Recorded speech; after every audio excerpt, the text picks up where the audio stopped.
Добар ден, вие гледате Аргумент. Добар ден и за мојот гостин, Благој Пандовски, председател на Transparency International. И веќе во вестите кажав најавата, тоа е бомба, сушност вест на денот, Стефче Јакимовски, актуелниот градоначалник на Карпош, поранешната обвинителка, специјална обвинителка Катица Јанева, двајцата се ставени на црната листа со нивните семејства. И сега, кое е образложението? Двајцата со нивните действија го подкопале владењето на правото и довербата на јавноста во демократските институции. Јавноста, дека има доверба во демократските институции, сме виделе многу пати дека сушност и нема. Стефче Јакимовски се вели дека како градоначалник на Карпош бил вклучен во коруптивни дела, вклучувајќи искористување на неговата службена положба да се меша во урбанистичко планирање и јавни набавки за корист лично за него и за неговите соработници. Прашањето е подоцна и за Катица Јанева ќе говориме, но сега што ќе се случува, што би требало да се случи со Стефче Јакимовски? Дали треба да се повлече? Верувате ли дека ќе се повлече како председателски кандидат? Вака, прво ајде да почнеме со Катица. Значи за Катица веќе има правосилна пресуда. Добро, за незе се знае, да. Чисто сакам да кажам дека она беше големо разочарување, бидејќи беше изгласена тогаш со кој еден консензус политички како нели прв човек на специјалното јавно обвинителство, и оно што понатаму следеше сите оние коруптивни действија кои се открие и пресудата која резултираше на крај со суда, повеќе од јасно е зашто е ставена на црната листа на САД и зачудувачки е што до сега не беше ставена. Меѓутоа, она што излезе за Стефче Јакимовски и неговото поблиско семејство, навистина, како да кажам, дека учествувал во планирање на се мешал во урбанистичко планирање, но и јавните набавки за корист се оделе лично за него. Двете работи во кои еден градоначалник не смее да се меша, тоа е јавното планирање и јавните набавки, особено во своја корист. Ако тоа го тврди сега САД дека постојат такви коруптивни действија, каде што имаат информации дека истиот се мешал во овие два сегменти на работењето на општината, тоа е страшно и ваквите најави од САД, односно ставањето негово на црна листа за на овие околности, би требало навистина да биде допрен глас да ова понатаму се истражи од страна на обвинителството, бидејќи ова е навистина сериозно. Се зборува за актуелен градоначалник кој председателски кандидат и кој учествувал во вакви коруптивни действија за кои ние, освен ова сега што го добивме од САД, немаме некои подетални информации. Значи треба органите на прогон да требаше претходно, значи многу порано да започнат некакви истраги, затоа што имаме случај, го имаме вице-премиерот Кочо Андјушев, Сергеј Самсоненко е тука, Урце Камчев, Радка Камчева, Сашо Мјалков, Никола Груевски, Рамис Мерко. Се уште по ваквото ставање на црна листа на одредени личности од јавната сфера, особено високо рангирани политичари како што е претходно вице-премиерот Кочо Андјушев, сега актуелниот градоначалник општина Карпош Стефче Јакимовски, дека тоа треба да биде многу сериозно сватено од страна на обвинителството и треба подитно да се почне со постапка за разоткривање на овие коруптивни действија. Треба да се повлече од председателската трка? Би било максимално честно, совесно, одговорно од негова страна да го послува тој се повлече од председателската трка. Мислам дека најави некоја пресконференција, ќе видиме што ќе каже на оваа пресконференција, меѓутоа јас лично не верувам дека тоа ќе го стори. Тоа е мој убедување. Да, но институциите можат да го спречат. Заради тоа што ова е темпирано всушност време кога е објавена црната листа, токму пред избори, тоа е показател од страна на Соединетите Американски држави дека треба да се преземе нешто конкретно од институциите во Македонија. Јас мислам дека со поведување на експресна постапка од страна на јавното обвинителство би имало ефект на овие понатамошни негови действија како кандидат и како градоначалник, меѓутоа дали тоа ќе се случи, јас лично не верувам дека тој самиот ќе се тргне од трката за председател. Сад ќе продолжат да ги именуваат функционерите на која било партија, огранок од владата, заедница која е вклучена во значителна корупција, повторува многу пати до сега и сега вели Анджела Агелер, американската амбасадорка, затоа што, и ова го има многу пати кажано, народот на Северна Македонија заслужува правда и одговорност од нивните институции да се запре бранот на криминално однесување и да се запре ракот на корупцијата. Ова, да. Епидемијата за која таа говори многу долго. Ова е страшно, како да кажем. Прво, покажува немање на капацитет на нашата држава самостојно да се справи со овие действија. Не верувам дека обвинителството не располага со доволно ресурси и начин ова да го разоткрие, меѓутоа ова се работи пред се на недостаток на волја за тоа да се случи. Или вмешаност на институциите, на функционери високи во овие коруптивни действија. Меѓутоа тажно е, односно навистина алармантно кога една странска држава знае повеќе за коруптивни действија на наши носители на јавни функции отколку нашите државни органи.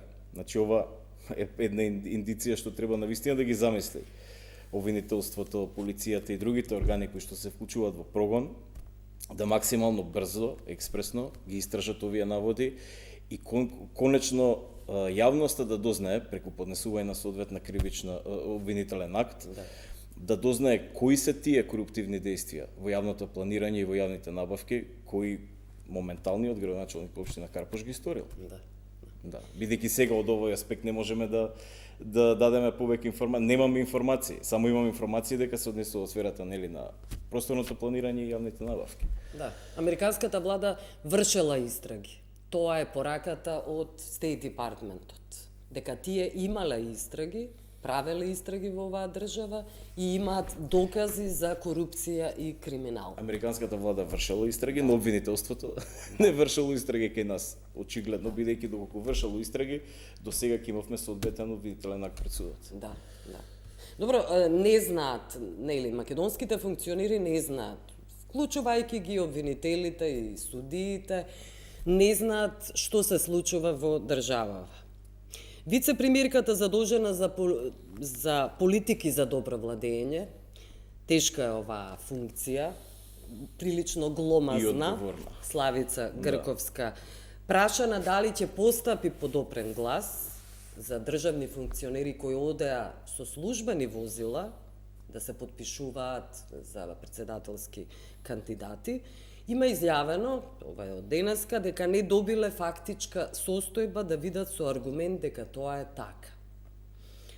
Се однесува тоа за подсетување, вице-премиерот, незиниот колега Бојан Маричич, медиумите анализираат, објавуваат, информираат, но тоа не го чула Славица Грковска, беше уловен од објективите на камерите како со службено возило оди да стави подпис за председателскиот кандидат, во случајов Стево Пендаровски.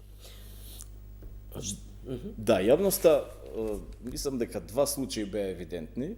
Значи, она што Бојан Маричич отиде да го даде својот глас со службено возило за председателот кандидатот Стево Пендаровски, и исто така беше споменат Артан Груби, кој во просториите на неговото министерство вршил партиски состаноци и партиски функции, при тоа два пати бил опоменат, меѓутоа не реагирал по овие опомени, додека Маричич мислам дека изјави дека немал секогаш можност и начин да избира, бидејќи бил презафатен, па затоа го користел службеното возило, што не е оправдување. Нема право на избор, вели, не се прашува тој каде оди со службеното возило, тоа е службата.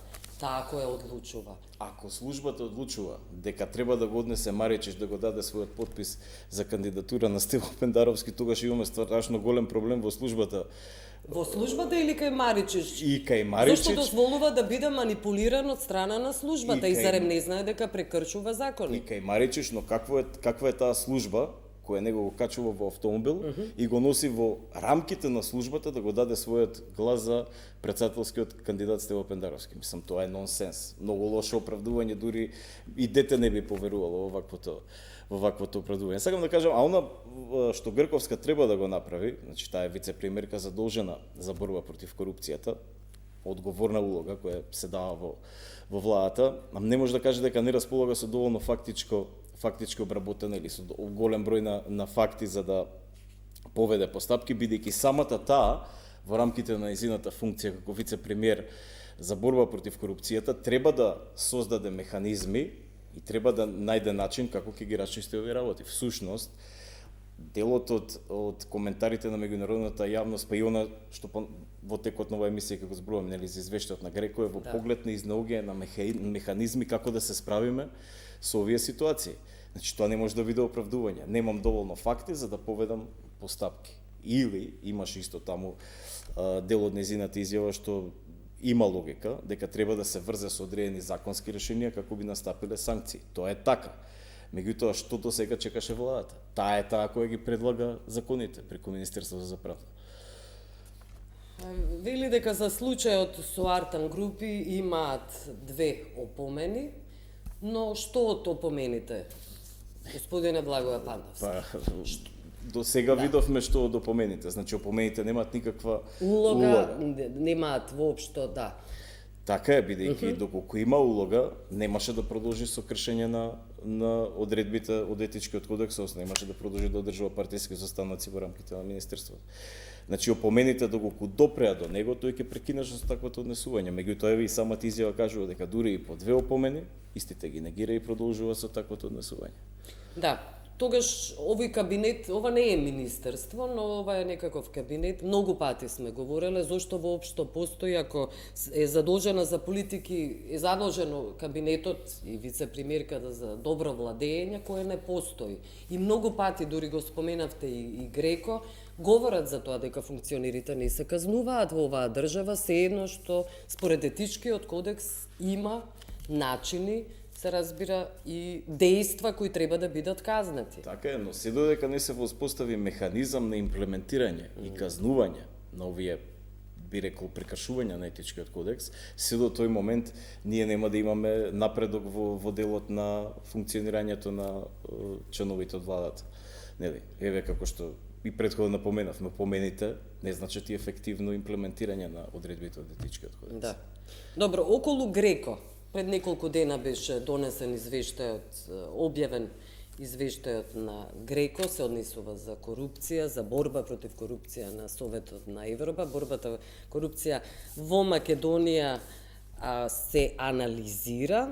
Се нотира дека се истражуваат судиите, обвинителите околу нивната имотна состојба, но сепак се говори за тоа дека антикорупцијската комисија има ограничени можности да копа подлабоко во нивната имотна состојба. Им се потребни ресурси, луѓе и пари за кои многу пати имаат говорено од ДКСК. Да. Билјана Ивановска особено, која има сега наследничка и се надевам дека ќе почне да гостува на емисиите. Да, тоа е еден од проблемите, значи ресурсите. Меѓутоа, јас во еден состанок кој го направив со Државната комисија за спречување на корупција, таму се спомена и еден исто така значителен проблем во поглед на самото функционирање на Државната комисија, тоа е неможноста за вмрежување или воспоставување на еден електронски систем во кој државата, односно Државната комисија за спречување на корупција ќе може да пристапи до информациите со кои ги располага Министерството на внатрешни работи, катастарот, централниот регистар и така натаму, да може на еден брз и, да речам, ефективен начин да прибави информации за понатамошно водење на постапките. Во оваа ситуација во која се наоѓа комисијата, таа треба да се обраќа до секој орган поединечно и при тоа да прибавува информации што трае навистина долго време. Да. Добро, на државата не и одговара, на државата, кога велиме мислиме на власта, не и одговара дигитализација, вмрежување на сите институции, за кое се најавуваше, да се сетиме, уште многу години предходно, по примерот на Естонија, за кој постојано говориме. Па тоа што на државата не ја одговара, односно на носителите на овие функции, само кажува дека можеби тоа е некој начин да се успорат овие постапки, да се скријат определени информации кои би се добиле брзо и експресно од страна на комисијата, би биле поведени постапки. Државата ветила дека ќе се менува законот за јавно обвинителство врска со дисциплински мерки и санкции за несовесни обвинители, но тоа не е сторено. Да, во еден од, ако зборуваме за извештајот на Греко, во еден од забелешките кај делумно имплементирани нели оние препораки, всушност се зборува за дефинирање и проширување на одговорноста на јавните обвинители во поглед на дисциплинските санкции. При тоа, од страна на Греко во извештајот беше наведено дека постоечкиот закон за јавни обвинителства не ги дефинира доволно овие дисциплински повреди и при тоа наместо да го зголеми опсегот на санкции кои што се пропишуваат за овие повреди, истиот ги рестриктира или намалува. Државата, колку што може да видиме во извештајот, одговорува дека е во постапка промена на овој закон за јавно обвинителство, меѓутоа се додека не се донесе таков закон, Греко е наставува дека ова е недоволно имплементирана и додека не се имплементира тој закон, да почне да се спроведува. Затоа што имаме многу закони кои не се спроведуваат. Зборуваме за механизми кои што државата треба да ги воспостави за имплементирање на одредбите. Добро. Една од неисполнетите препораки е она за членување на министерот за правда во судскиот совет. Така е. Да, тоа е препорак. И тоа е неколку, извештаи претходно, се извинувам што ве прекинувам, споменувано. Вака, значи, овој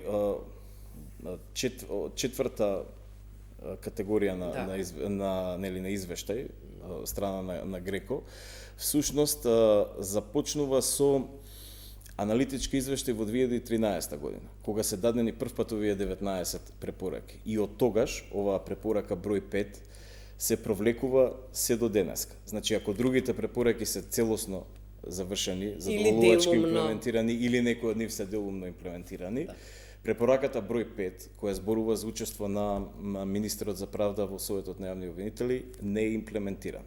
Сега, тука државата кажува дека во Судскиот совет не е имплементирана. Меѓутоа, тука државата одговара дека од 2019 до 2023 година министерот не учествувал на ниту една средба на Судскиот совет. При тоа, согласно правилникот на Судскиот совет, никој што, значи тој што не учествувал на средбите на Судскиот совет, нема да добие ни документација во поглед на овие состаноци, нема да добие известувања, немал можност да учествува, да влие и така натаму. Меѓутоа, Греко е тука многу јасен и кажува дека тоа што му е дадена можност да биде дел од Судскиот совет е доволно опасно, бидејќи представува можност за влијание на извршната власт во судската власт, односно во Судскиот совет. Да. Добро, но знаете како не се единствено министрите, оние кои влијаат врз одлуките на судиите. Многу повеќе од врвовите на политичките партии доаѓаат такви наредби, команди.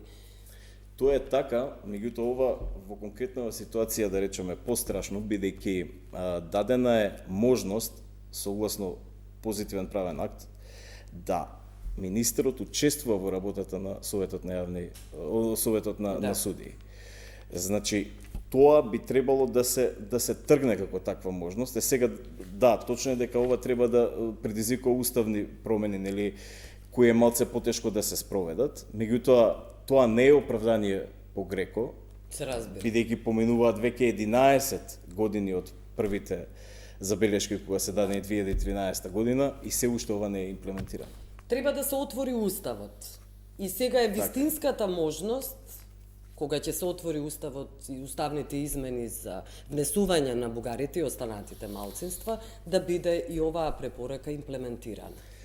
Па видете сега, не знам баш дали би требало да биде отворено заедно со внесувањето на бугарите, бидејќи внесувањето на бугарите како еден политички сегмент за менување на уставот, можеби ќе најде на голем број на проблеми во имплементирањето. Меѓутоа, тргнувањето на министерот за правда од Судскиот совет, доколку ги чека овие политички промени кои треба да се случат во уставот, можеби ако тоа не се случи веднаш, можеби ќе поминат уште години. Уште многу години ќе поминат, затоа што ова е идеална прилика. Да, идеална, меѓутоа можеби и вон ова отварање на уставот за внесување на бугарите, и вон ова треба да биде експресно донесена ваква одлука. Да, добро. Греко препорачува што се однесува до правила и стандарди за добивање на подароци како се вели, гостолюбивост и други предности, да се врши соодветен надзор на тие подароци. Така е.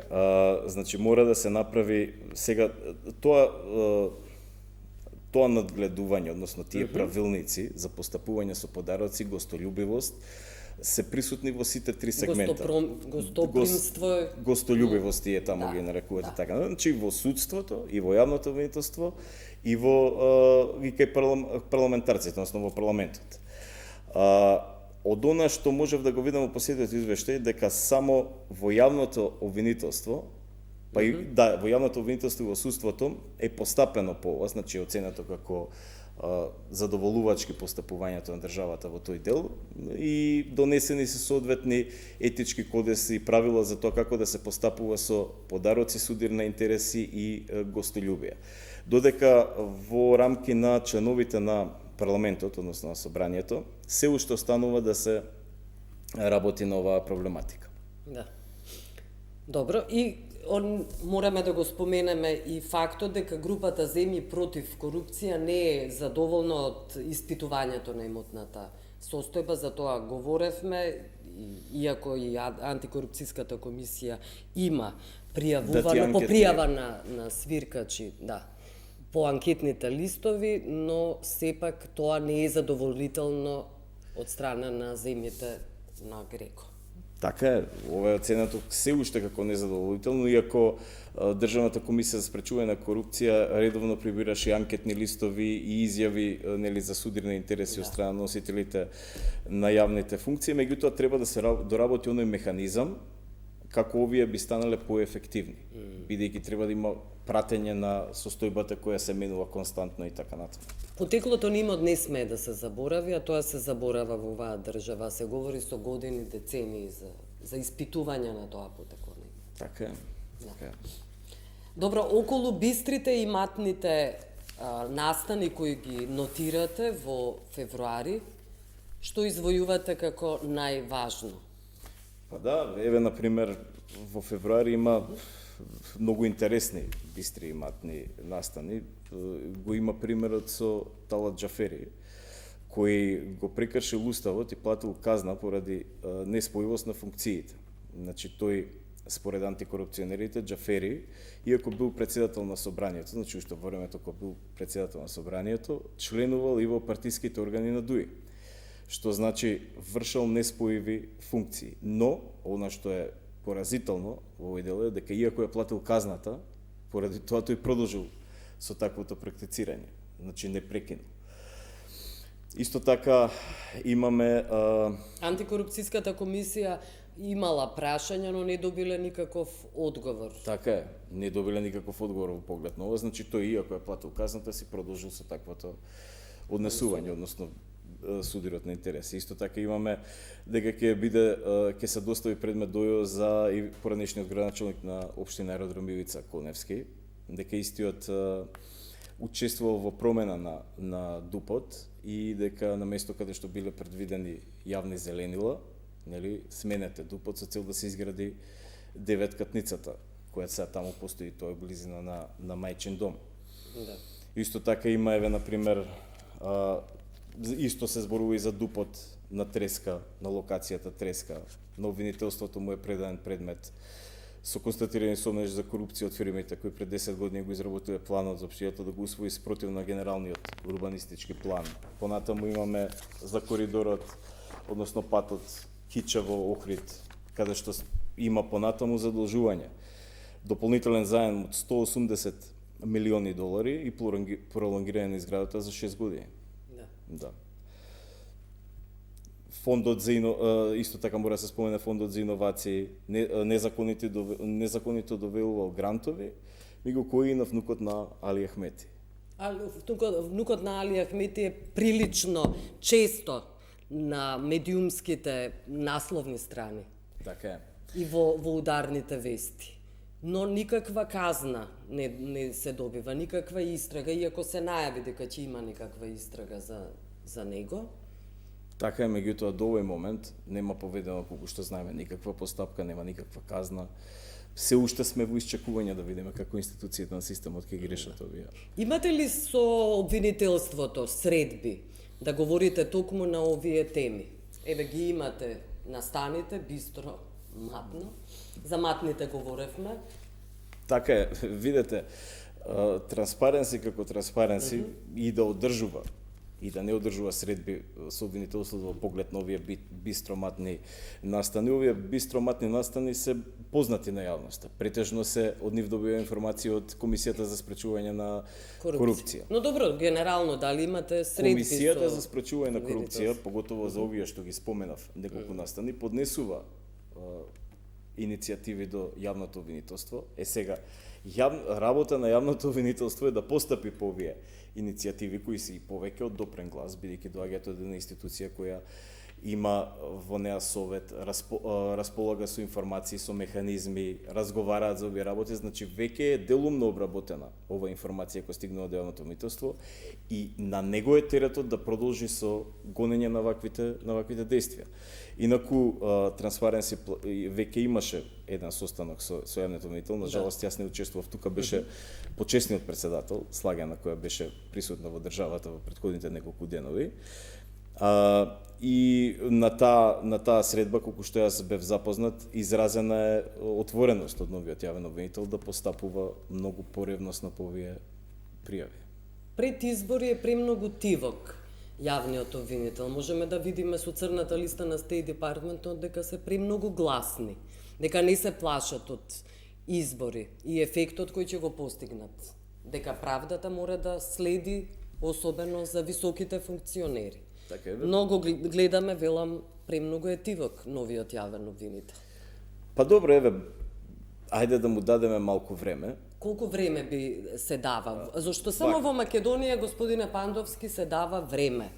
И за политичарите, и за обвинителите. Поентата ми беше друго. Црната листа излезе денес. Нели, информации во поглед на црната листа. И тоа е, да речам, се уште рано, веќе зборуваме за сати.